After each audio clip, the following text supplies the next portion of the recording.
नमस्कार। इलेक्ट्रॉनिक्स और टेलीकम्युनिकेशंस आज पूरी दुनिया को नए आयाम दे रहा है। आज हम स्मार्टफोन के दौर में हैं, नई संचार प्रणालियों का इस्तेमाल कर रहे हैं। 4G 5G नेटवर्क के ज़रिए एक दूसरे से जुड़ रहे हैं, आपस में बातचीत कर रहे हैं।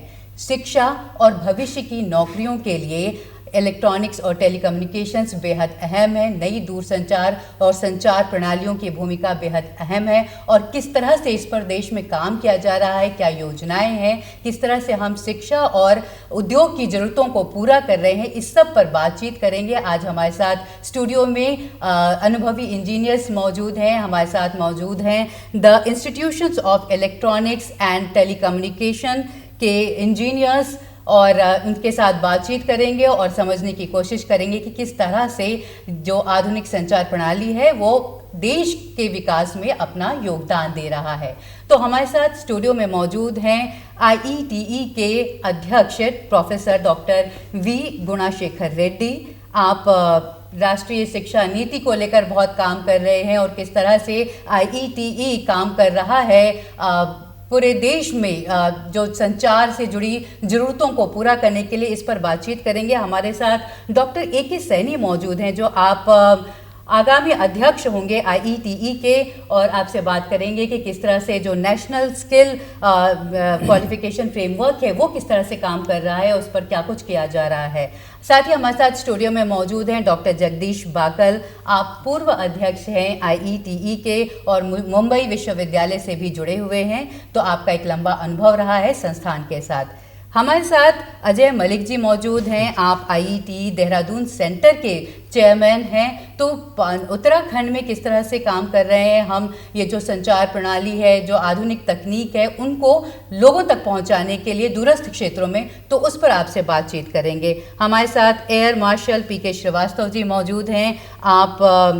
आपका रक्षा क्षेत्र में बहुत अनुभव है, तो रक्षा क्षेत्र में किस तरह से स्किल डेवलपमेंट की ज़रूरत है और क्या काम किया जा रहा है, इस पर आपसे बातचीत करेंगे। साथ ही हमारे साथ मौजूद हैं स्टूडियो में सुनील जी। आप अपर महानिदेशक हैं प्रसार भारती सचिवालय नई दिल्ली से। तो ब्रॉडकास्टिंग के ज़रिए और ब्रॉडकास्टिंग इंफ्रास्ट्रक्चर में सुधार के ज़रिए किस तरह से हम शिक्षा समेत कई अहम मुद्दों को हल करने की कोशिश कर रहे हैं, इस पर आपसे बातचीत होगी। साथ ही बहुत सारे सवाल होंगे जिस पर हम बातचीत करेंगे। तो सबसे पहले हमारे साथ हम बातचीत करेंगे डॉक्टर रेड्डी आपसे कि IETE जो एक बहुत अहम संस्थान है, अगर देखा जाए पूरी दुनिया आज के समय में डिजिटल हो चुकी है और हम तकनीक के ज़रिए जुड़े हुए हैं। रोजगार और शिक्षा सब में तकनीक की बेहद आवश्यकता है। तो संस्थान किस तरह से काम करता है और उद्देश्य क्या है? IETE हम 70 इयर्स का जुड़ा हुआ संस्था है। ये आपने सुना होंगे सब लोग, हर एक प्रोफेशन में, मेडिकल प्रोफेशन हो, इंजीनियरिंग हो, मैकेनिकल प्रोफेशन हो, इंडिया और वर्ल्ड में अपना अपना प्रोफेशनल इंस्टीट्यूशंस बनाते हैं जी। इस हिसाब से हमारा सीनियर्स है, सब एरिया में प्रोफेशनल इंस्टीट्यूशंस आजकल है।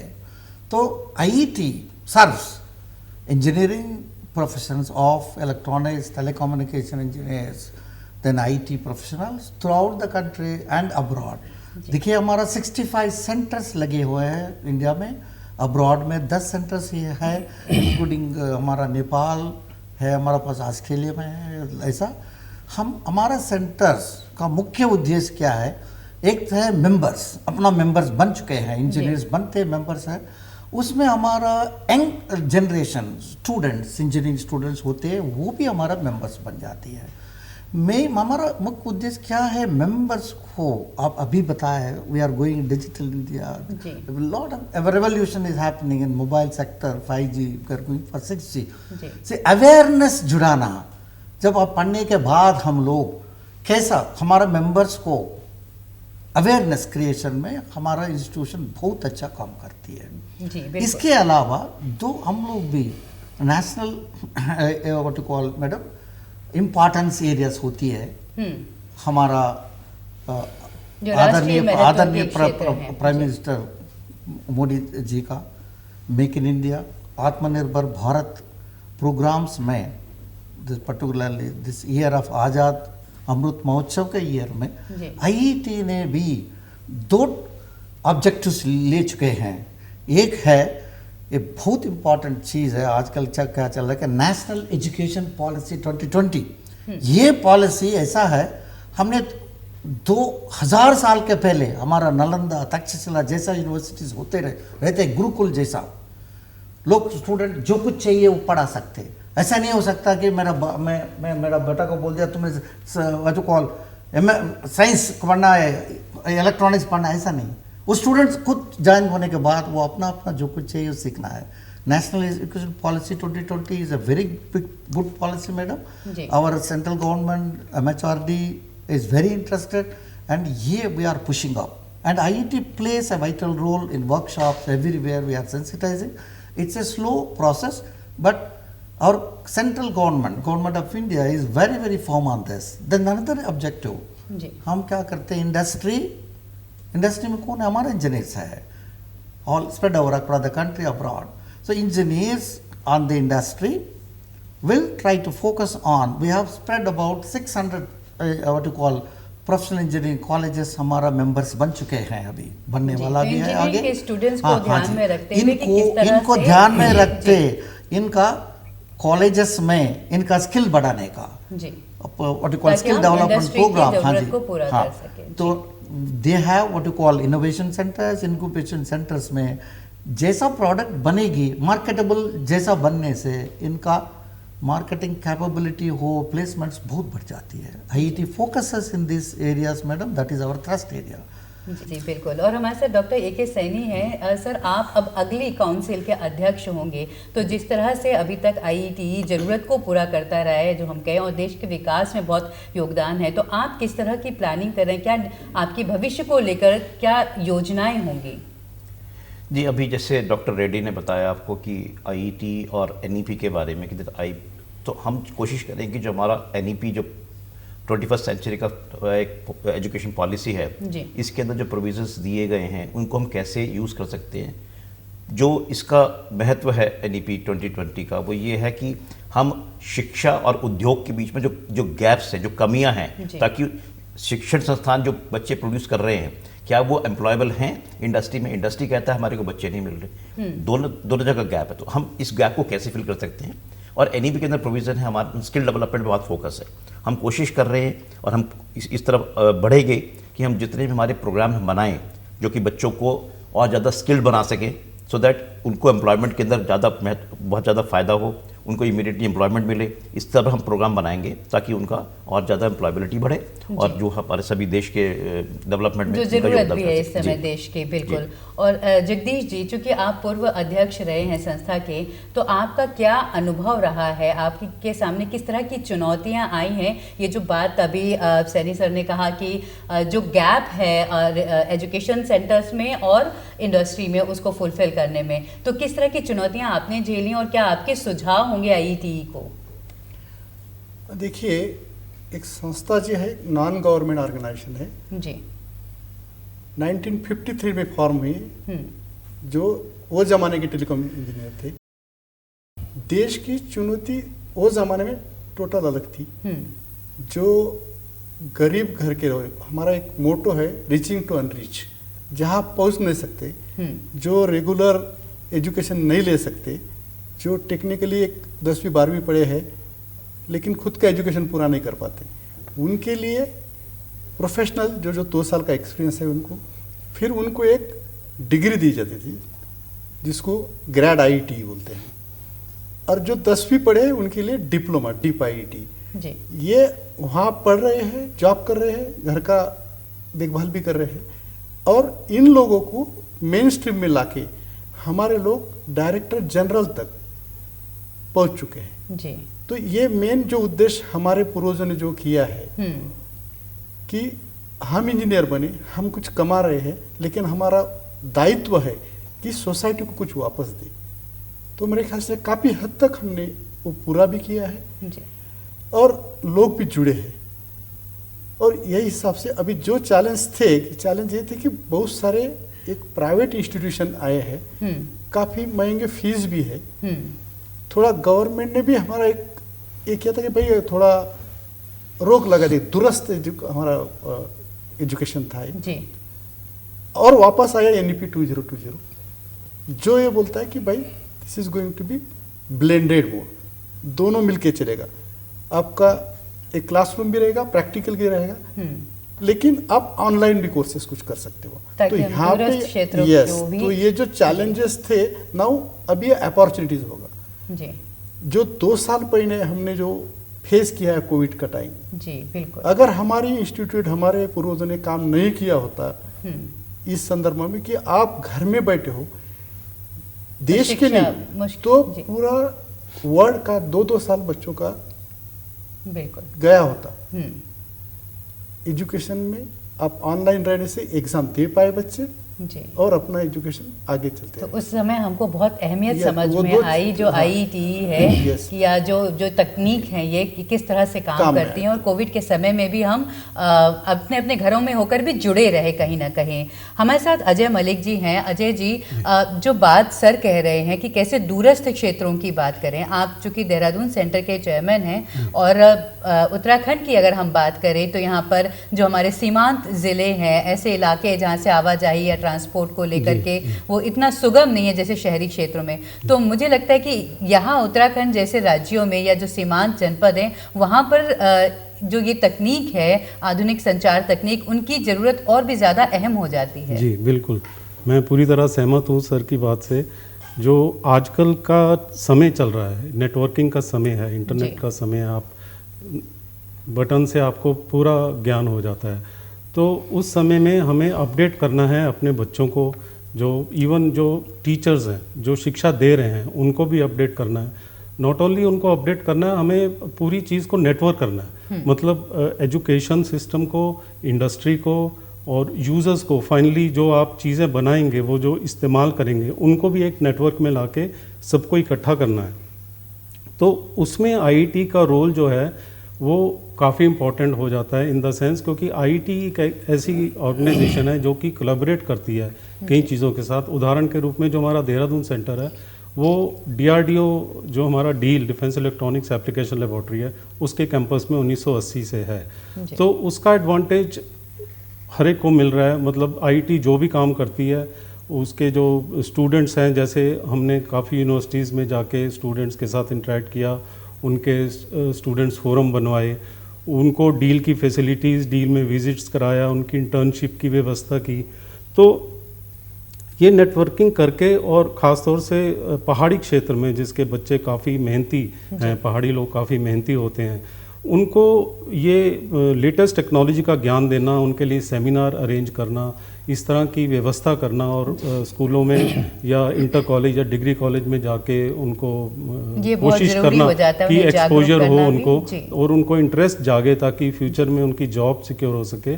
तो इस तरह का एम लेके हम चल रहे हैं, और कोशिश करेंगे आगे भी कि दूर दराज पहाड़ी क्षेत्रों में जाके उनको थोड़ा सा इनकरेज करें, उनको काउंसलिंग टाइप करें। जी जी, हमारे साथ एयर मार्शल पीके श्रीवास्तव जी हैं, और रक्षा क्षेत्र में अगर हम कहें तो आपका बहुत अनुभव है, विशिष्ट अनुभव है। और रक्षा क्षेत्र में स्किल डेवलपमेंट की अगर हम बात करें, जिसकी ज़रूरत भी आज बहुत ज़्यादा, और बहुत ज़्यादा काम जो ये मेकिंग इंडिया अभियान है और इस तरह से किया जा रहा है आत्मनिर्भर भारत अभियान के तहत, तो आपका कुल क्या अनुभव है और किस तरह से ज़रूरत है देश के लिए, जब हम बात करेंगे देश की सुरक्षा के लिहाज से भी, जो हमारी आधुनिक संचार तकनीक का? वर्षा, मेरा 48 साल का अनुभव है रक्षा क्षेत्र में। जी। उसमें से 35 साल इंडियन एयरफोर्स का है, और 13 साल जो है वो रक्षा क्षेत्र के जो प्रोडक्शन एरियाज़ हैं, डिफेंस मैन्युफैक्चरिंग, उसका है। जी। और आपके सामने 3 अध्यक्ष यहाँ बैठे हुए हैं, एक प्रेजेंट हैं, एक नेक्स्ट हैं और एक पास्ट हैं। मैं इन तीनों का अभिनंदन करना चाहूँगा। मैं आपको बताता हूँ, एयरफोर्स में आईआईटी का इतना बड़ा यूनिक प्लेस है। हमारे पास बहुत सारे ऐसे ऑफिसर्स हैं जो आईआईटी की डिग्रीज़ लेकर के एयरफोर्स में उन्होंने आगे कदम बढ़ाए और बहुत हाई पोजीशन पर पहुँचे। उनके बहुत बड़ा, उनका जो कौशल है बहुत काम आया। मेरे अपने कलीग्स रहे हैं। और जहाँ तक बात आईआईटी की है, अगर आप अमंग्स प्रोफेशनल इंस्टीट्यूशंस देखते हैं, और भी सारे हैं, मैकेनिकल इंजीनियर्स के हैं, सिविल इंजीनियर्स के हैं, मेटलर्जिकल इंजीनियर्स के हैं, माइनिंग इंजीनियर्स के हैं, लेकिन रक्षा क्षेत्र से संबंधित मैं आपको एक बात कहना चाहूँगा, हमारे जितने भी संयंत्र हैं या जितनी हमारी मिसाइल्स हैं, एयरक्राफ्ट हैं, अगर आप इसके कॉस्ट कंपोनेंट को देखेंगे तो आपको हैरानी होगी कि 70% कॉस्ट जो है, चाहे कॉम्बैट एयरक्राफ्ट हो या मिसाइल हो, वो इलेक्ट्रॉनिक्स की होती है। और एक चीज़ और कही जाती है हमारे यहाँ कि अगर आपके पास टेली कम्युनिकेशन नहीं है, अगर आप कम्युनिकेट नहीं कर सकते, सिर्फ आप अपने टेबल को कमांड कर सकते हैं। तो कम्युनिकेशन जिसको बोलते हैं uninterrupted communication, communication in contested environment, इन सब की जो बात होती है, जो साइबर सिक्योरिटी के नाम से आप जानते हैं, 6G 5G के नाम से आते हैं, ऑपरेशनल डेटा लिंक के नाम से जानते हैं, ये सारी की चर्चा आईटी में होती है। तो इसलिए आईटी के लिए का मेरे मन में एज ए डिफेंस एक्सपर्ट बहुत बड़ा स्थान है, बहुत बड़ा कंट्रीब्यूशन है। ये लोग शीर्षस्थ जगह पहुँचे, आईटी ने हमें इंडियन एयरफोर्स में, इंडियन आर्मी में, इंडियन नेवी में बहुत कुछ दिया है और इसको आगे बढ़ाना है। आत्मनिर्भरता क्या है? आत्मनिर्भरता अगर आज आप देख रहे हैं किस चीज़ से जूझ रहे हैं, हम दो चीज़ों से जूझ रहे हैं, इलेक्ट्रॉनिक्स हार्डवेयर या सॉफ्टवेयर या मेटलर्जी। अगर इन दो चीज़ों को हम देश के रूप में संभाल सकें तो हम आत्मनिर्भर हो जाएंगे। जो आप जिसको आप बोलते हैं जो आईपीआर होता है, इंटेलेक्चुअल प्रॉपर्टी राइट्स, वो इन्हीं के अंदर घुसा होता है। उस क्षेत्र में आईटी काम कर रही है। जो नई एजुकेशन पॉलिसी आई है, इसने एक नया आयाम दिया है। उस आयाम का अगर आईटी सही तरीके से, जो हमारे फ्यूचर प्रेसिडेंट हैं आए हैं, उसका अगर प्रयोग करते हैं तो बहुत बड़ी चीज़ होगी। और आर्टिफिशियल इंटेलिजेंस के बारे में मैं अभी नहीं कहूँगा, नेक्स्ट राउंड आएगा बताने की कोशिश करूँगा। बिल्कुल, जरूर। और हमारे साथ सुनील जी हैं। तो अगर हम बात करें कि ब्रॉडकास्ट इंफ्रास्ट्रक्चर नेटवर्क डेवलपमेंट के लिए किस तरह से काम किया जा रहा है, क्योंकि ये बहुत इंपॉर्टेंट आस्पेक्ट है और कोरोना काल में भी हमने इसकी अहमियत देखी थी कि हम कैसे सुदूर क्षेत्रों तक शिक्षा के लिए भी पहुंचे थे। तो इसके लिए सरकार क्या कुछ कर रही है? भारत देश की 1.4 बिलियन पॉपुलेशन के अधिकांश नागरिक सूचना एवं प्रसारण से जुड़े हुए हैं, आइदर थ्रू टेलीविज़न या थ्रू मोबाइल। जी। माननीय प्रधानमंत्री जी ने इस वर्ष 2023 में 21 जनवरी की एक अहम कैबिनेट बैठक में 2500 करोड़ रुपए की संस्तुति दी थी खाली ब्रॉडकास्ट इंफ्रास्ट्रक्चर नेटवर्क डेवलपमेंट के लिए। उसके तहत देखिए उनकी सोच इस तरह थी कि जो अभी एक बात हुई, रीचिंग द अनरीच्ड, हमें उन सुदूरवर्ती क्षेत्रों में पहुंचना था अपने नागरिकों के लिए कि जिनको किसी भी तरह की असेसमेंट या एक्सेसमेंट नहीं है एजुकेशन के लिए। तो इस 2500 करोड़ के जो संस्तुति लागत है, इसके तहत हम 8,75,000 सेटअप बॉक्सेस मुहैया कराएंगे उन 19 राज्यों में जो सीमावर्ती क्षेत्रों से जुड़े हुए हैं, जो वाइब्रेंट विलेजेस के अंदर कवर होते हैं, जो बॉर्डर विलेजेस के अंदर कवर होते हैं, जिनको किसी भी तरह का असेसमेंट नहीं है या एक्सेसिबल नहीं है संसाधनों का कि हम एजुकेशन इंफॉर्मेशन का हम पहुंच सकें या उसका हम एक्सेस कर सकें। तो इस लागत के तहत हम तकनीकी में, ब्रॉडकास्ट तकनीकी में जो हमारे स्टूडियोज़ हैं उनको अपग्रेड करेंगे, जो कैमरास हैं उनको विश्व की जो लेटेस्ट टेक्निक है अल्ट्रा हाई डेफिनेशन, उसके तहत कैमरास रिप्लेस करेंगे, सो दैट कि आपको जो एक व्यूअरशिप मिलती है, चाहे वो एजुकेशन की हो चाहे एंटरटेनमेंट की हो, वो एक बहुत अच्छी क्वालिटी मिले, रादर वर्ल्ड की बेस्ट क्वालिटी मिले। नॉट ओनली दैट, जब आप 8,75,000 सेटअप बॉक्सेस दे रहे हैं, वो भी फ्री में, वो भी अपने सिटीजन्स को, इस सोच के साथ कि हर नागरिक को एजुकेशन उपलब्ध हो और एट द डोर स्टेप, तो उसमें मेक इन इंडिया को भी बढ़ावा मिलता है। हमारे नागरिक सक्षम होते हैं, इनकरेज होते हैं और खुद आत्मनिर्भर होते हैं क्योंकि इस तरह का प्रोडक्शन आता है। उसके बाद लाइव कवरेजेस के लिए हमने बहुत सारे आउटडोर ब्रॉडकास्ट वेज का प्रोविजन किया है, वो भी अल्ट्रा हाई डेफिनेशन क्वालिटी में, रिमोट प्रोटेक्शन में। आज अगर दिल्ली में कोई स्पोर्ट हो रहा है और बेंगलोर में बैठ के कोई इसको एडिट करना चाहता है, तो इस तरह की टेक्नोलॉजी भी अब आ गई है कि 2000 किलोमीटर बैठ के आप लाइव एडिटिंग करके उसको ऑनलाइन ट्रांसलेशन कर सकते हैं। तो प्रधानमंत्री जी की ये सोच और ये पैसा का योगदान इस क्षेत्र में, ये हमारे एजुकेशन सेक्टर को बढ़ावा देगा। DSNGs होंगी जो डायरेक्ट चीज़ों को अपलिंक करेंगी। कहीं पर एजुकेशन का प्रोग्राम हो रहा, कहीं पर स्पोर्ट्स का हो रहा, कहीं पर न्यूज़ का हो रहा, कहीं पर करंट अफेयर्स का हो रहा। So they all will be hooked online at the same time. और जो गाँव के लोग हैं उनको एजुकेशन के साथ साथ ये सब चीज़ें भी मुहैया होंगी, तो एक इंटरेस्ट बना रहेगा लोगों को व्यूअरशिप का और लोग उससे लाभान्वित होंगे। जी बिल्कुल। तो जो सुदूर क्षेत्र हैं, जो वाइब्रेंट विलेज की हम बात कर रहे हैं, कैसे वहाँ तक हम संचार प्रणाली को ले जा करके और लोगों को कनेक्ट कर सके, जुड़ सके एक साथ। तो डॉक्टर रेड्डी, जब अभी हम बात कर रहे थे नई शिक्षा नीति को लेकर और किस तरह से जो मेक इन इंडिया कैंपेन है, आत्मनिर्भर भारत अभियान है, तो इसको किस तरह से बढ़ावा देना है और आईटी इसमें क्या योगदान दे सकता है, किस तरह से हम नए युवा उद्यमी तैयार कर सकते हैं और उनकी स्किल को डेवलप कर सकते हैं, जो हम कहते हैं भविष्य की नौकरियों के लिहाज से युवाओं को तैयार करना। हमारा कॉर्पोरेट मेंबर्स बन चुका है एंड द स्टूडेंट मेंबर्स भी, हम लोग 1,25,000 से आगे है।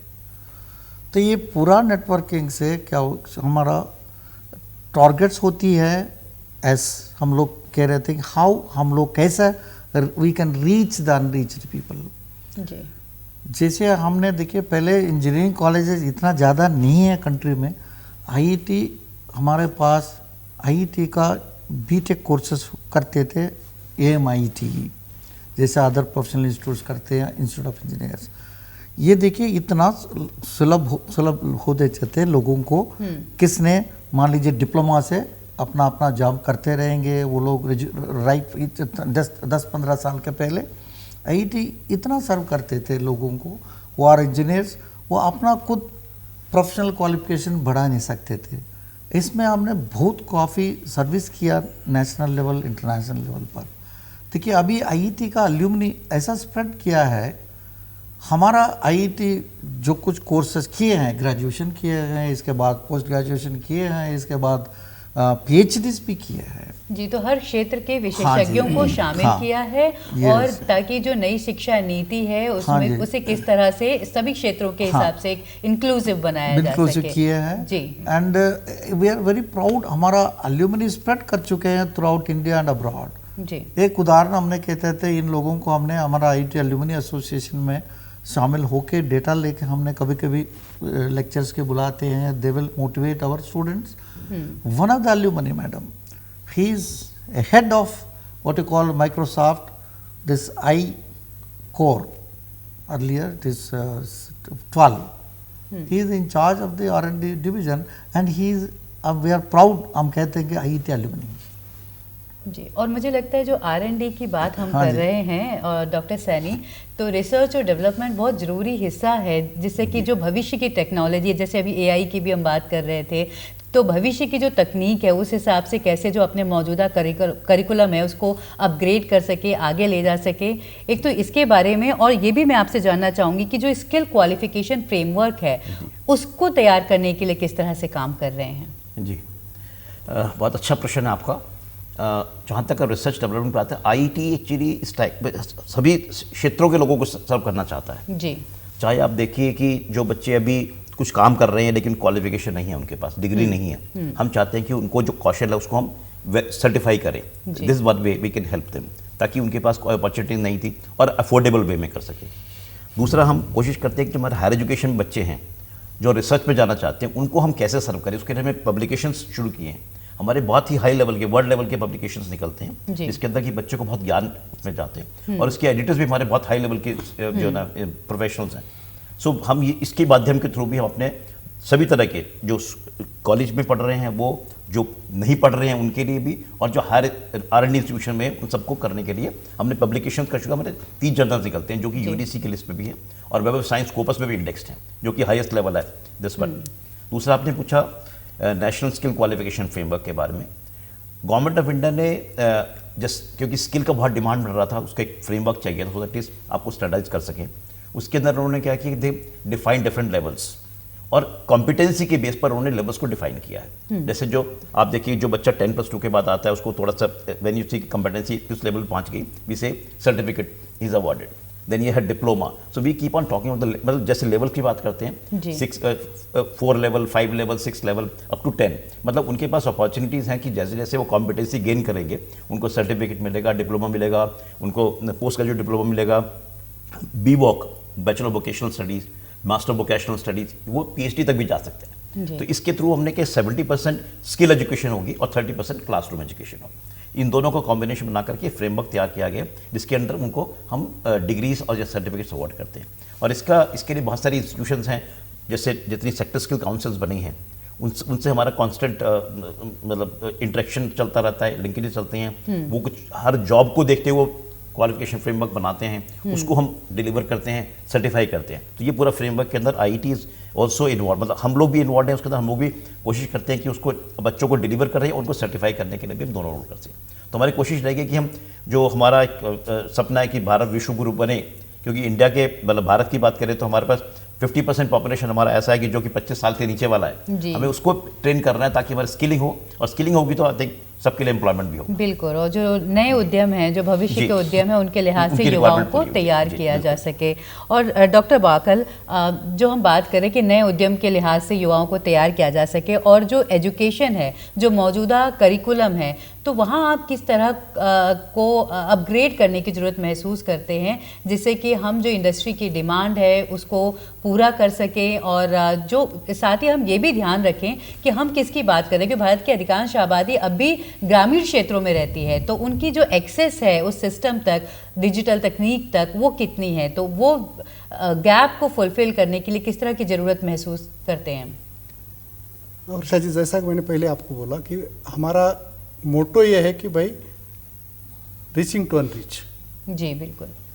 तो वो कंप्लीट करने के लिए जैसा माननीय प्रधानमंत्री का जो आत्मनिर्भर भारत, जी, उसमें जैसा श्रीवास्तव साहब ने बोला कि make in India, made in India, जो इंपोर्ट के वजह से जो आईसीज बनती है, तो अभी क्षेत्र इंपॉर्टेंट जो बोल रहे हैं आप, VLSI, very large scale industry, जो देश के या वर्ल्ड के मैप पे आपको नज़र भी नहीं आएगा, मलेशिया, ताइवान, और वहाँ से हम इलेक्ट्रॉनिक्स डिवाइसेस इंपोर्ट करते थे। जी बिल्कुल। तो डॉलर का रेट हम बढ़ा रहे थे, जहाँ $1 और डॉलर सेम था एक ज़माना में। वही एक सपना है कि भाई ये सब होके अभी जब शुरुआत हो गई है, जैसा इंपोर्ट कम हो जाएगा, स्लोली डॉलर का रेट कम हो जाएगा। और आपने थोड़ी देर पहले 22 को भी देखा है आपने कि भाई अपना चंद्रयान 3, तो this is totally make in made in India. बिल्कुल। तो वहाँ पे जो इंजीनियर्स है, जैसा सर ने बोला कि इलेक्ट्रॉनिक्स इंजीनियर्स है, टेलीकॉम इंजीनियर्स है, उन्हें पूरा ध्यान लगा कि जो लोगों को अभी दिखा कि क्या हो सकता है, और अभी फेल्योर का कोई चांस नहीं। जैसे चंद्रयान 2 में थोड़ा हमारा फेल्योर हुआ जी, तो हम वो सक्सेस के लिए कि वो फेल्योर उसको कन्वर्ट कैसा कर सकते हैं कि सक्सेस में। अभी सक्सेस काफ़ी हो रहा है जी। और ये बच्चों को मेन स्ट्रीम में लाना बहुत ज़रूरी था। और ये सब हम जो कर रहे हैं बच्चों के लिए, जैसे मैंने बोला था कि जो गरीब घर के बच्चे टैलेंट है, हाँ, विलेज में है, उनको उनके लैंग्वेज में वो बहुत इम्पोर्टेंट है, क्योंकि आपको जो लैंग्वेज में आप पढ़ना चाहते हैं, और अभी जो NEP का है वही मेन है। जैसा सर ने बोला कि सर्टिफिकेशन है, पहले एक ड्रॉप आउट है कि आपकी कंडीशन घर की बराबर नहीं, आपको छोड़ना पड़ता था एजुकेशन, तो यू बिकम 0। अभी वो नहीं है, वही नहीं हुआ, 1 साल हुआ सर्टिफिकेट, 2 साल हुआ डिप्लोमा, 3 साल हुआ डिग्री। और मैं अभी इलेक्ट्रॉनिक्स का मास्टर हूँ, लेकिन थोड़ा थोड़ा मुझे लग रहा है कि मुझे साइकोलॉजी को भी स्टडी करना चाहिए जी। तो मैं वो नेशनल एक क्रेडिट बैंक रहेगी, तो मैं एक क्रेडिट करूँगा वो कोर्स का, जो कि आर्ट में बना रहेगा, और मैं तो डिग्री इंजीनियरिंग का कर रहा हूँ, लेकिन मुझे वो नॉलेज मिल जाएगा जी, ताकि मेरा एक्सपर्टाइज एक मल्टी डायमेंशनल होगा। तो पहले जो थे कि भाई मैं इंजीनियर हूँ या मैं डॉक्टर हूँ, तो सिर्फ वहाँ तक कहीं सीमित रहते थे। आपको अभी लगेगा कि जो नैनो टेक्नोलॉजी है, यहाँ तो एक इंजीनियर मैकेनिकल का भी लगेगा, इलेक्ट्रॉनिक्स का भी लगेगा, और फिजिक्स का भी लगेगा। तो ये साथ जो जुड़ने वाली बात है, लोग साथ आएगा तो विकास होगा।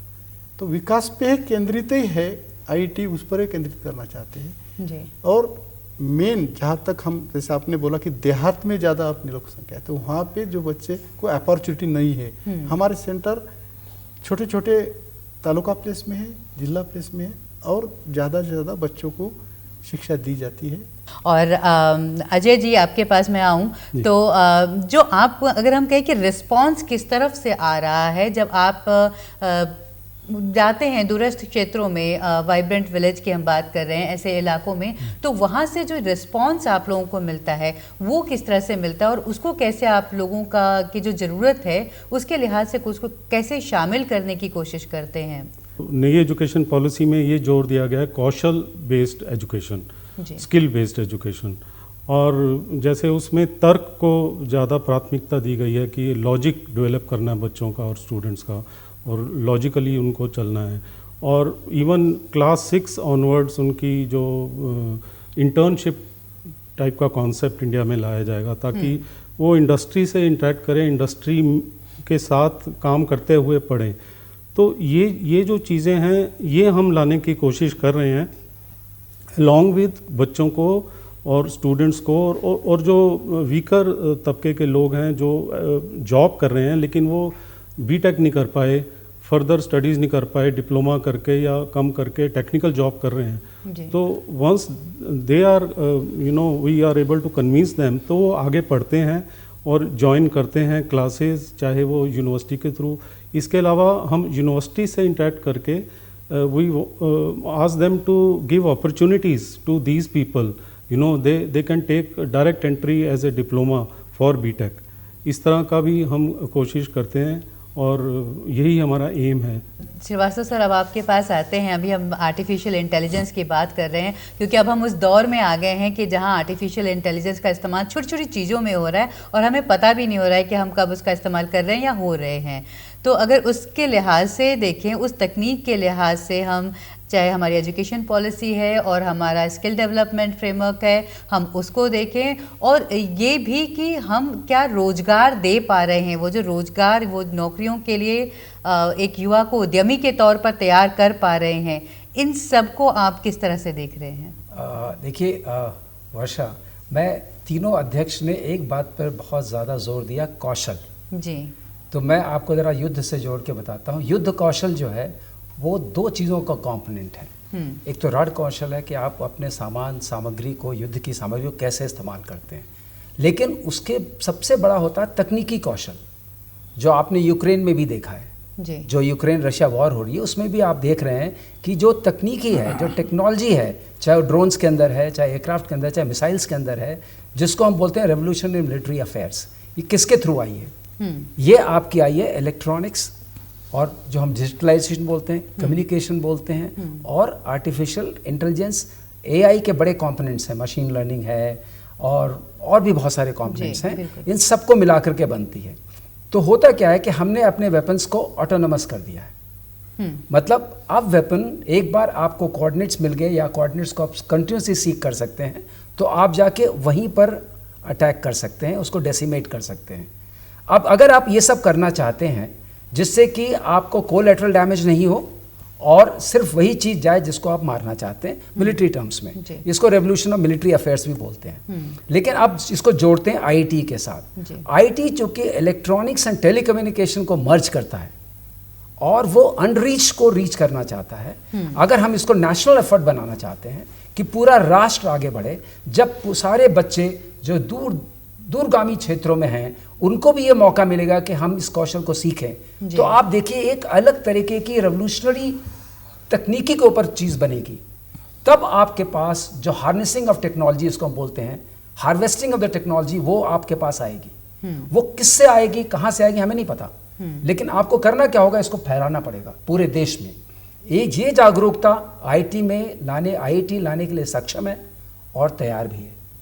तो यहाँ इस पर्सपेक्टिव में आईटी को देखिए। दूसरा एक और मैं बात कहना चाहूँगा, अगर आप 1 मिनट दें, उसमें यह है कि जो हम बच्चे भी पास करते हैं, बीटेक करते हैं, एमटेक करते हैं, जो भी करते हैं, और जब वो इंडस्ट्री में डिप्लॉय होते हैं या किसी काम के लिए डिप्लॉय होते हैं, तो उसमें एक स्किल लेवल की ज़रूरत पड़ती है। जब तक वो स्किल, अभी हम क्या करते हैं, हमने एयरफोर्स में किसी को लिया, हम उसको 1.5 साल एरोनॉटिकल इंजीनियर बनाते हैं, उसको ट्रेन करते हैं, तब वो जा करके स्क्वाड्रन में किसी काम के लायक होता है। आईटी क्या प्रयास कर रही है, ये तीनों अध्यक्ष मैं जानता हूँ, इन लोगों का ये अनवरत प्रयास है कि किसी तरीके से वो जो गैप है, मैंने इंडस्ट्री में काम किया, रक्षा क्षेत्र में मिसाइल्स बनाते थे हम लोग, अग्नि पृथ्वी वगैरह जानते हैं आप, मैं डायरेक्टर प्रोडक्शन था। हमें क्या चाहिए, एक बच्चा आया है, अगर कोई उसको ट्रेन करके भेज दे तो हम डायरेक्टली उसको मैन्युफैक्चरिंग लाइन पे भेज सकते हैं जी। ये ट्रेनिंग कौन देता है, सारी जो आपकी इंडस्ट्रीज हैं खुद देती है। अगर वो काम जिसको हम आजकल आउटसोर्सिंग का बड़ा ज़माना है एफिशिएंसी बढ़ाने के लिए, अगर वो आईटी को टेकअप कर सकती है, जो लोग अनवरत प्रयास कर रहे हैं, उसके लिए पॉलिसी सपोर्ट चाहिए जी। जो शायद उसमें एक आशा की किरण दिख रही है थ्रू न्यू एजुकेशन पॉलिसी जी। उस पर बहुत काम करना चाहते हैं और सब लोग प्रयास कर रहे हैं, हम भी एज गवर्निंग काउंसिल मेंबर जो भी योगदान कर सकते हैं कोशिश कर रहे हैं। लेकिन आपके माध्यम से ये कहना चाहूँगा, अगर इस पर हम ध्यान दें, reaching the unreached, letting everyone immerse themselves in technology and let it be a national initiative. बिल्कुल, Then you can revolutionize what we want, आत्मनिर्भरता, self reliance. जिस दिशा में हमारा प्रयास चल रहा है और नई शिक्षा नीति इसी की एक कड़ी के रूप में है, महत्वपूर्ण कड़ी के रूप में है। और सुनील जी, फिर जो हम नई शिक्षा नीति की बात कर रहे हैं, क्योंकि शिक्षा के ज़रिए ही हम तकनीक को भी आगे लेकर जाएंगे, तो ब्रॉडकास्टिंग की यहाँ पर बहुत बड़ी भूमिका होती कि कैसे शिक्षा को हम जन जन तक पहुँचाएँ। बहुत अहम सवाल है ये। मैं बताना चाहूँगा कि पूर्व वर्ष में भारत की माननीय वित्त मंत्री जी ने अनाउंस किया था कि 300 एजुकेशनल टीवी चैनल स्थापित होंगे। आप विश्वास नहीं करेंगे, कैबिनेट सेक्रेटरी ने इस मुहिम को हर 15 दिन पर रिव्यू किया और आज इस वर्ष में 1 साल हो गया है और 1 साल में इसके लिए सारा इंफ्रास्ट्रक्चर बनकर तैयार है। अब इस अनाउंसमेंट के लिए 3 चीज़ चाहिए। एक तो इंफ्रास्ट्रक्चर कि ये इन्फॉर्मेशन जो है एजुकेशन की ये कैसे डिजिमिनेट होगी। दूसरा कंटेंट कि इसके अंदर क्या कंटेंट जाएगा और किस लिए इसका उपयोग होगा। और तीसरा लास्ट माइल कनेक्टिविटी कि घर घर तक ये कैसे पहुंचेगा। तो पहले पार्ट पे गुजरात में Bhaskaracharya institute of space application and geometrics एक ऐसा संस्थान है जिसको ये दायित्व दिया गया और क्योंकि कैबिनेट सेक्रेटरी महोदय ने खुद ही इसका रिव्यू लिया तो ये पूरा का पूरा सिस्टम बन के प्रोक्योर करके ला कर तैयार हो गया है। सेकेंड पार्ट जो इसका है कि इसके अंदर क्या जाएगा। अब इसके अंदर सारी एजुकेशन क्लास 1 से लेकर क्लास 12 तक, इंजीनियरिंग की, graduate, under graduate, post graduate, ये सारी प्लस कॉम्पिटिशन्स के लिए जो इंजीनियरिंग के कॉम्पिटिशन हैं, जो मेडिकल के कॉम्पिटिशन हैं, जो बैंकिंग के कॉम्पिटिशन हैं, उनका करिकुलम, उनकी कोचिंग, ये सब भी उसमें होंगी। और इनके डेवलपमेंट के लिए आप विश्वास कर लिए कि आईआईटी जो हैं, जितने भी आईआईटीज़ हैं, ये देश की एक प्रीमियर संस्थान है इंजीनियरिंग के मामले में। All India institute of medical sciences, ये मेडिकल के उसमें प्रीमियर संस्थान है। इन सब के प्रोफेसर्स को, इन सब के डायरेक्टर्स को कैबिनेट सेक्रेटरी ने खुद मीटिंग लेकर रिव्यू किया कि किस तरह का कंटेंट जनरेट होगा। और आईआईटीज़ के जो स्टूडेंट्स हैं वो भी देश की एक क्रीम होते हैं। They are the faculties to develop this content. AIIMS के जो स्टूडेंट्स होते हैं, उनके प्रोफेसर्स और उनके जो डॉक्टर्स, जो नए नए डॉक्टर भर्ती होते हैं, जो अभी जस्ट एग्ज़ाम पास करके आए हैं, उनसे अच्छा बेहतर तजुर्बा किसी को नहीं होगा। They are the people who are developing that content. तो इस तरह के कंटेंट का प्रावधान और ये सुदूर क्षेत्रों में, गाँव तक लोग हैं, उनको कैसे मिले, इसका प्रावधान किया कैबिनेट सेक्रेटरी महोदय की अध्यक्षता में। तीसरी और आखिरी चीज़ मैं बताना चाहूँगा और तारीफ़ करूँगा अपने सूचना और प्रसारण मंत्री जी का, श्री अनुराग ठाकुर सिंह जी का, जिनकी सोच इस तरह की रही है कि अब ये सब चीज़ें तो बन गई, इंफ्रास्ट्रक्चर तैयार हो गया, कंटेंट भी तैयार हो गया, लोगों तक पहुँचेगा कैसे। अभी कैसे पहुँच रहा है, दूरदर्शन का एक डीडी फ्री डिश प्लेटफॉर्म है, डीटीएच प्लेटफॉर्म, उसके 68 मिलियन व्यूअर्स हैं, काफ़ी बड़ी मात्रा है। जितने बाकी प्लेटफॉर्म्स हैं उससे कहीं ज़्यादा इसका है और जो गांव या विलेज क्षेत्र में ज़्यादा प्रभावित है। नाउ ये बात देखते हुए अभी इसको कैसे लेते हैं एजुकेशन को, एक हम डिश लगाएंगे, एक सेट टॉप बॉक्स लगाएंगे और जिसकी कीमत करीबन 2000 होती है। प्रधानमंत्री जी की ये सोच, माननीय सूचना प्रधानमंत्री की ये सोच कि किसी गाँव वाले को वो भी न देना पड़े, तो उन्होंने क्या किया कि जितने भी टीवी मैन्युफैक्चरर्स हैं या जहाँ से भी टीवी आ रहे हैं, उनको एक आदेश दे दिया कि मेक इन इंडिया के तहत आप टीवी के अंदर ही सेट बॉक्सेस को इनबिल्ट कर दीजिए। इससे कि जो आदमी जो भी टीवी खरीदता है उसको कोई सेट बॉक्स खरीदने की ज़रूरत ना पड़े, सिर्फ एक डिश लगाए 230 रुपये की और उसके डोर स्टेप पर सारे एजुकेशन के channels, right from class 1 to class 12, MBBS हो, इंजीनियरिंग हो, सब कुछ उसके डोर पे अवेलेबल है।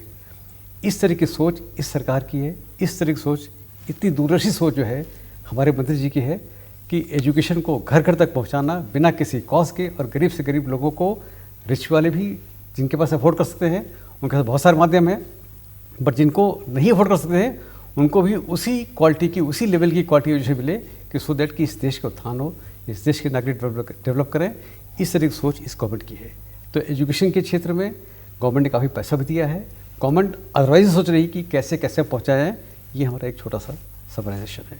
जी बिल्कुल। तो ब्रॉडकास्टिंग के ज़रिए किस तरह से हम शिक्षा को घर घर तक पहुंचा सकते हैं, जोड़ सकते हैं, प्रोत्साहित कर सकते हैं, और आईआईटी के प्रोफेसर, आईआईटी के स्टूडेंट सीधे तौर पर वो एजुकेशन आप तक लेकर आएंगे, तो अपने आप में एक बहुत प्रोत्साहित करने वाली बात होगी और सुदूर इलाकों के लिए ख़ास तौर पर एक बहुत बड़ी उपलब्धि होगी। और हमारे साथ इस प्रोग्राम में जुड़ेंगे ग्रुप कैप्टन सोमपाल सिंह जी। आप सेक्रेटरी जनरल हैं आईईटीई के।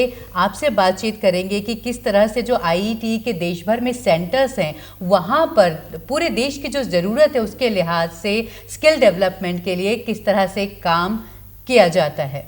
जो institute of electronics telecommunication engineers है, तो इसके 63 केंद्र और उपकेंद्र हैं।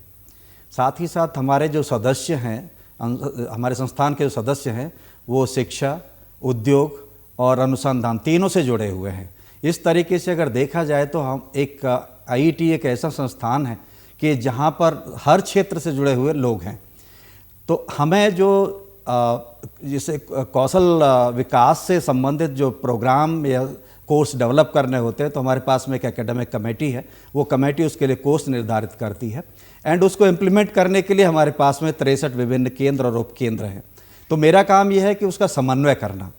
तो हम जिस क्षेत्र से जो डिमांड आ रही है, जो आवश्यकता आ रही है, चाहे इंडस्ट्री की है या रिसर्च एंड डेवलपमेंट से रिलेटेड है या जो कुछ भी है, तो उसको पहचान करके हम उस केंद्र के माध्यम से उस कौशल विकास का हम कोर्स डेवलप करते हैं। हमारी एकेडमिक कमेटी उसका कोर्स स्ट्रक्चर डेवलप करती है और हमारे जो केंद्र पे जो हमारी एग्जीक्यूटिव कमेटी के मेंबर्स हैं, दूसरे मेंबर्स हैं जो एकेडमिक से रिलेटेड हैं या इंडस्ट्री से रिलेटेड हैं, वो उसमें उसके प्रैक्टिकल एस्पेक्ट्स पे ट्रेनिंग देने में सक्षम हैं और वो ट्रेनिंग प्रदान करते हैं। इससे इस तरीके से कौशल विकास के कार्यक्रमों को आगे बढ़ाते हैं। इसके साथ साथ अगर हम चाहें, क्योंकि हमारा तीनों तरफ ही, चाहे उद्योग हो, चाहे शिक्षा का क्षेत्र हो, चाहे अनुसंधान का क्षेत्र हो, तो जो विशेषज्ञ हैं उनकी सहायता लेकर के भी हम उस कोर्स करिकुलम को इम्प्लीमेंट करते हैं या उस कोर्स का कार्यान्वयन करते हैं।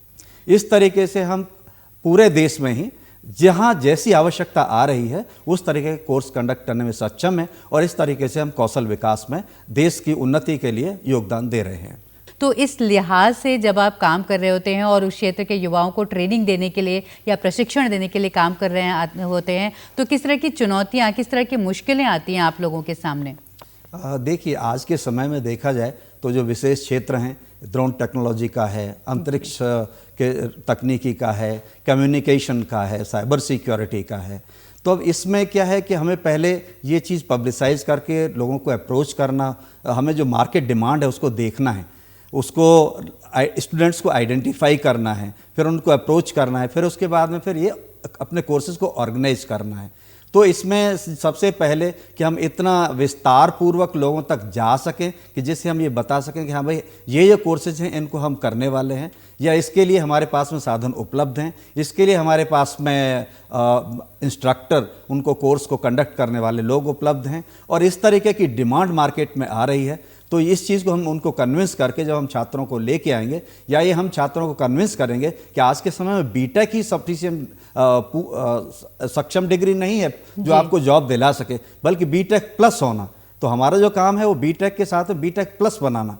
तो उसके लिए हम क्या कर सकते हैं, वो हमें कन्विंस करना होता है, जिससे कि हम एक तरफ मार्केट डिमांड का बैलेंस, मार्केट डिमांड, और जो स्टूडेंट्स हैं या बीटेक इंजीनियर्स जो आ रहे हैं या डिप्लोमा होल्डर्स हैं या मार्केट में जो प्रैक्टिकल रूप में जो ये काम कर रहे हैं, जैसे आप लें कि आज के समय में ड्रोन टेक्नोलॉजी का प्रयोग जो है एक फोटोग्राफर भी करता है, तो उस फोटोग्राफर को भी हमें सक्षम बनाना है। वहाँ पे संचालन के लिए भी आवश्यकता है, रख रखाव के लिए भी आवश्यकता है। तो उस दोनों तरह के कोर्सेज़ को हमें कंडक्ट करना है और करते हैं। उसके लिए हमें मार्केट में जा कर के पहले ये उन लोग को बताना होता है कि ये कोर्सेज हमारे पास में उपलब्ध हैं और इन कोर्सेज को करके आपके कौशल में ये विकास होगा और इसके ये फायदे होंगे। आप हमारे साथ कार्यक्रम में जुड़े, आप किन्हीं वजहों से शामिल नहीं हो पाए जिससे ये बातचीत हम रिकॉर्ड कर रहे हैं, लेकिन आप हमारे कार्यक्रम में जुड़े और अपनी ये अहम राय, अपने सुझाव दे पाए, इसके लिए आपका बहुत बहुत शुक्रिया, धन्यवाद।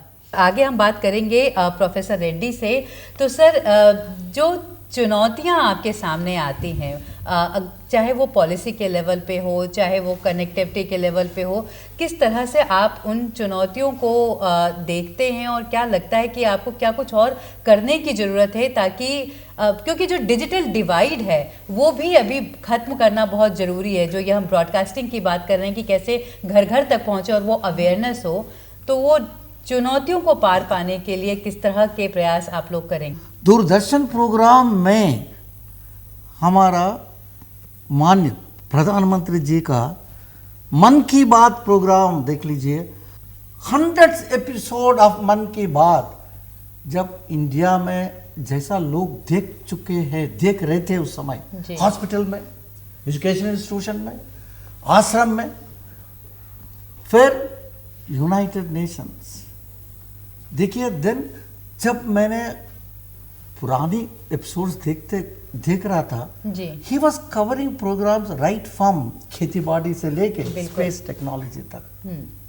देखिए मैडम, how the media, even though आपके पास कंपटीशन है, फिर दूरदर्शन कैसा it came to the peak level, it is of the people behind you, all of you. Competition होना चाहिए, हमारा ताकत बढ़ेगी। देन अनदर इंपॉर्टेंट थिंग, देखिए अभी आजकल देख रहे हैं हड़ताल हो रहा है, किसके बारे में? हमको आर्टिफिशियल इंटेलिजेंस नहीं चाहिए। कौन बोल रहे? स्टूडियो वाला है, प्रोडक्शन पीपल है, आर्टिस्ट है, सेलिब्रिटीज। वो कहना चाहता है कि अगर आर्टिफिशियल इंटेलिजेंस घुस जाएगा, हमारा प्रोफेशनल काम थोड़ा ढीला पड़ जाएगा। मैडम वो गलत है। ये हमने दूरदर्शन माध्यम जैसे हमने प्रोग्राम बनाया है, हम इस पर ध्यान रख रहे हैं कि आर्टिफिशियल इंटेलिजेंस जो कुछ हम लोग R&D कर रहे हैं लोगों का, इसमें एक ही इम्पॉर्टेंट चीज है, ये जो कुछ आर्टिफिशियल इंटेलिजेंस का संभाल हम कर रहे हैं, it can not completely replace the human being. Doctor Saini, अगर जो हम बात कर रहे हैं कि कैसे जो एक दूरदर्शन का जो प्रसार भारती का प्रयास है ब्रॉडकास्टिंग को मजबूत करने का, ऐसे ही जो डिजिटल डिवाइड है उसको दूर करना भी जरूरी, क्योंकि वो एक बाधा के तौर पर है मुझे लगता है, और जिसको कवर करना और काम करना, और जिसके लिए हम अभी काम कर रहे हैं शिक्षा के जरिए, शिक्षा नीति के जरिए। नहीं, आपने सही कहा, शिक्षा नीति एक माध्यम है। उसके अलावा हमें बहुत सारा काम ऐसे भी करना है जहाँ पर कि हम बहुत सारे NGOs को और गवर्नमेंट इंस्टीट्यूशन को जोड़ करके अपने साथ में कोलैबोरेशन करके कुछ ऐसे इनिशिएटिव्स लें जिससे कि हमारा जो गैप है, जो बच्चों को बात जो जिसके पास नहीं है सुविधा, उनको हम कैसे अपने साथ में जोड़ें, सो दैट उनको भी जो लाभ हम देना चाहते हैं, जहाँ पर शिक्षकों की कमी है, उनको हम कैसे पहुँचा सकते हैं, ताकि उनका जो हम उनको स्किल करना चाहते हैं वो कैसे कर पाएँ। तो उनके बाद अगर सुविधाएं मिलेंगी उनको हम पहुँचा पाएंगे, चाहे हमें उसके अंदर CSR के माध्यम के थ्रू करें, शिक्षण संस्थानों को जोड़ के करें, या यूनिवर्सिटीज़ को करें, या गवर्नमेंट की पॉलिसी फ्रेमवर्क के थ्रू करें, हमें उसको सबको इकट्ठा करके करना पड़ेगा, तभी हम उसमें सक्सेस हो पाएंगे। जी बिल्कुल। और डॉक्टर बाकल, जैसे हम छोटे छोटे सर्विस सेंटर्स हैं या जो मोबाइल कंप्यूटर लैब्स की स्थापना करके, कैसे कि जो गांव का युवा है उसके हाथ में मोबाइल फ़ोन है और आज वो ब्लॉग और बहुत सारे काम कर रहे हैं, और रिमोट एरिया में रहकर आप एक बाहर के देश की नौकरी भी कर पाते हैं, ऐसा सक्षम किया है, इनेबल किया है हमको जो नई तकनीक है। तो हमको यही तकनीक रिमोट एरियाज में रहने वाले लोगों को तैयार करना है। जहाँ आपको याद हो तो मैंने ये भी बोला था कि भाई कोविड के पीरियड में जो लोगों के जीवन के 2 साल जा सकते थे, स्टूडेंट के पर्टिकुलरली जी, टेलीकॉम्स इंजीनियर ने जो काम किया था, भाई कनेक्टिविटी दी आपको, जैसा सवाल पूछा कि भाई एक दूरदराज के विलेजेस में क्या करेंगे बच्चे। अभी जो ब्लॉग जो बोल रहे एग्जाम्पल, या तो वहाँ का लोकल या म्यूजिक हो, लोकल का कुछ खाद्य प्रणाली हो, और वहाँ पे उन्होंने बना के ब्लॉग देश में फैला दिया। अच्छा, उसमें उनको अर्निंग हो रही, कनेक्टेड हो रहे, वो लोग बाहर से जाके उनको मिल रहे। जैसा सुनील जी ने बोला, अभी एजुकेशन में इंटीग्रेशन, और अफोर्ड नहीं कर रहे कि भाई हर रेडियो आएगा और कोई भी सेट टॉप बॉक्स का 2500 लगाएगा, वो भी इनबिल्ट होगा। अभी यही काम हो रहा है कि आत्मनिर्भर भारत, जैसा हम आपको बोले कि आईसीज जो हम इंपोर्ट करते थे, और उसके वजह से हर चीज़ महंगा पड़ता था। अभी अगर हम खुद ही बना रहे हैं, जी जो बच्चे अभी इंजीनियरिंग में आए हैं 4 साल के बाद जनरली मैं उनको ड्रीम देते रहता कि भाई आप इलेक्ट्रॉनिक्स छोड़ो मत, जैसा कि उसमें भी डाउनफॉल आया। अभी सभी को एआई सभी लेटेस्ट टेक्नोलॉजी विषयों में दिलचस्पी बढ़ गई है, दिलचस्पी है, लेकिन बेसिक में थोड़ा फिर कम पढ़ते हैं जी वो सुपरफिशियल नॉलेज होता है। जी तो वो हिसाब से भी ये जो बेसिक कोर्सेस है, फाउंडेशन कोर्सेस है, उसमें उनको ट्रेनिंग देना चाहिए और हमारी इंस्टीट्यूशन वही काम करेंगी। तो अजय जी, जो ये सारी बातचीत हो रही है और जो आखिर में जो युवा है जिसके लिए हम ये बातचीत कर रहे हैं, और मैं यहाँ पे लड़कियों को भी शामिल करना चाहूँगी, एक महिलाओं की भी बात करना चाहूँगी कि वो किस तरह से तैयार की जा रही हैं नई तकनीक के लिए, नई तकनीक के लिहाज से। मैम इसमें जो कीवर्ड है वो घूम फिर के नेटवर्किंग कीवर्ड है। आज के ज़माने की हम बात करें तो आज के ज़माने में कोई भी चीज़ किसी भी देश में जो प्रगति कर रहा है वो आइसोलेशन में नहीं करता है, चाहे वो एजुकेशनल इंस्टीट्यूट्स हो, चाहे इंडस्ट्री हो, चाहे यूज़र्स हो जो फाइनली प्रोडक्ट को यूज़ करते हैं। इवन वॉरफेयर में भी आप हमेशा यही कहते हो network centric warfare, everything is in network, space से लेके ग्राउंड तक। तो यही चीज़ एजुकेशन सिस्टम में भी लानी है और आ रही है, और यही एम है हमारी नई एजुकेशन पॉलिसी का भी। और इसी एम के तहत हम, चाहे वो महिला वर्ग हो, चाहे हमारा युवा वर्ग हो, और जो भी स्टूडेंट है, जो भी थोड़ा जिनको अपॉर्चुनिटी मिलनी चाहिए, ऐसे तबके के लोग हैं जिनको हमें ऊपर उठाना है समाज में, तो उनको नेटवर्किंग के कॉन्सेप्ट से अवगत कराते हुए, अलग अलग चीज़ों से अवगत कराते हुए उनको अपॉर्चुनिटी देनी है। उनको एजुकेशन की अपॉर्चुनिटीज़ देते हुए हमको इकट्ठे होकर काम करना पड़ेगा। जी, ए मार्शल श्रीवास्तव, अगर मैं अब आपसे बात करूं कि ये जो सारा स्किल डेवलपमेंट है, जो स्किल्ड युवा है, और जो मैं अभी पूछ भी रही थी कि किस तरह से हम उसको स्वरोजगार के लिए प्रोत्साहित कर पाएंगे। मैक्सिमम नंबर ऑफ यूनिकॉर्न्स, जिसको बोलते हैं स्वरोजगार, जिन्होंने अपना स्टार्टअप शुरू किया और आगे बढ़ गए, वो इंडिया में है। और आपको एक जान के और खुशी होगी, उसमें 40% पार्टिसिपेशन विमेन एंटरप्रेन्योर्स का है। ये एक बड़ी ये बात बहुत है। बड़ी बात है। और ये सारी बात कैसे आई है, जैसे नेट सेंट्रिसिटी की बात जो की है, हम नेट सेंट्रिक वॉरफेयर की बात करते हैं। Why warfare is very important, क्योंकि आपने देखा है कि जो भी कंट्री टेक्नोलॉजी को हार्नेस कर लेता है, चाहे यूएसए हो, वो सुपर पावर बन जाता है। नेट सेंट्रिसिटी का मतलब ये है कि आप जो है कहीं भी, कभी भी, कहीं से भी अवेलेबल हैं। अभी हमने वर्क फ्रॉम होम देखा, और सब लोगों ने कहा भी, मेरे को पैनलिस्ट ने, कि इन कोरोना और अदरवाइज ऑल्सो अभी बहुत सारा काम जो है वो वर्क फ्रॉम होम से होता है, जिसे क्वालिटी ऑफ लाइफ या वर्क लाइफ बैलेंस भी कहते हैं। तो अगर आप इस दृष्टिकोण से देखें तो कम्युनिकेशंस का जो हम 6G की तरफ जाने की कोशिश कर रहे हैं, और उसको भी हार्वेस्ट करने की कोशिश कर रहे हैं, बट अभी थोड़ा टाइम लगेगा। उसमें अगर आप आ गए तो work from home will get convert into manufacture from home. बिल्कुल, जिसकी हमको जरूरत है। IoT sensors and plants, machinery in whole system. उसमें 2 चैलेंजेस आपके पास हैं। एक तो आपने जब आपने सेंसर्स लगाए तो उनकी स्पीड इतनी होनी चाहिए कि रियल टाइम में आप मोस्टली कंट्रोल कर सकें प्रोसेसेस को, और दूसरा चैलेंज ये है कि कोई दूसरा उसमें हैक करके घुस नहीं सके, सिक्योरिटी। तो साइबर सिक्योरिटी एक उसके साथ शैडो की तरह चलता है। चलिए, समय की थोड़ी कमी है तो मैं आखिर में एक सवाल लूँगी सुनील जी से कि जो हम बातचीत कर रहे हैं, ये एक कैसे हम तकनीक के तौर पर आगे बढ़ें, और जो IETE है वो देश के विकास में अपना योगदान किस तरह से दे रहा है, युवाओं को किस तरह से देश के विकास के लिए, थ्रू आउट डेवलपमेंट के लिए तैयार कर रहा है, और क्या कुछ और किया जाना चाहिए, जो गैप है, चाहे वो रिसर्च और डेवलपमेंट लेवल पे हो या इंडस्ट्री के डिमांड और एजुकेशन सेंटर्स में जो करिकुलम लेवल पे, उसको कैसे फुलफिल करके आगे बढ़ना है हमें। आज की डेट में भारत देश में 45% के आसपास पॉपुलेशन जो है युवा पॉपुलेशन है जी, और युवा पॉपुलेशन टीवी से कम कनेक्टेड है, वो मोबाइल से ज़्यादा कनेक्टेड है। अब मोबाइल पे क्या हो रहा है, मोबाइल बेसिकली बना था टेलीकॉम के लिए, बात करने के लिए, वीडियो देखने के लिए नहीं था जी।